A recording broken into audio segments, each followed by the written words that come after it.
I'm often asked what just is a pivot table and how useful can it be to me? Well, before we start looking at how to create pivot tables and customize those pivot tables so that they do meet your needs, we're going to have a little overview of what a pivot table actually does. If you have some data, as we have here in our sample pivot tables file, and on the sales data sheet, we just have some prices, quantities, items, and dates that they were sold. So if you have some data that sort of falls into this format, quite a lot of rows, a lot of quantity, and you want to summarize that data, then a pivot table is the ideal tool. With this data here, we can create a number of pivot tables, and on the sample sheet, you will see them in action. We could create one that looks like this, that just summarizes each month and tells us how many of each item were sold. Now you could do exactly the same thing with a series of sum-if statements, and we've seen how the sum-if works. The advantage here is that this is a single tool. The pivot table creates this data for you, and if the data updates, we refresh the pivot table and the pivot table updates. A slightly more complicated pivot table is this one here that shows each of the items in our list. So ape, fine china mug, regardless of how many times it appears in the list, it will appear once in the pivot table because we've effectively grouped it, and then we've calculated the sales.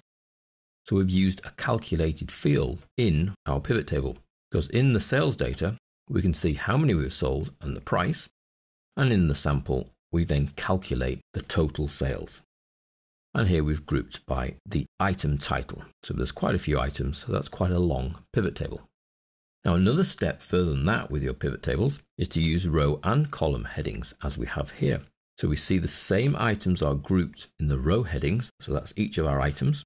And then we've created column headings for each of the months. And where they then cross and meet, so February for Aquarius, we see a sales total. March for Beagle Puppies, we see a sales total.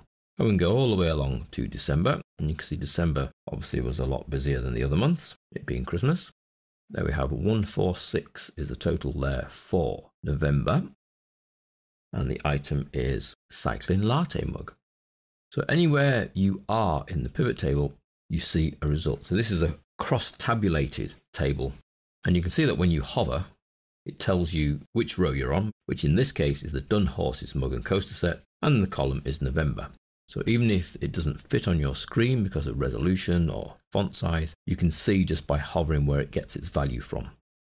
Now this pivot table also has an additional filter at the top here for the town, where we can filter by the town data. So that's just another column in your data set, the town, and we might want to filter by Barnsley.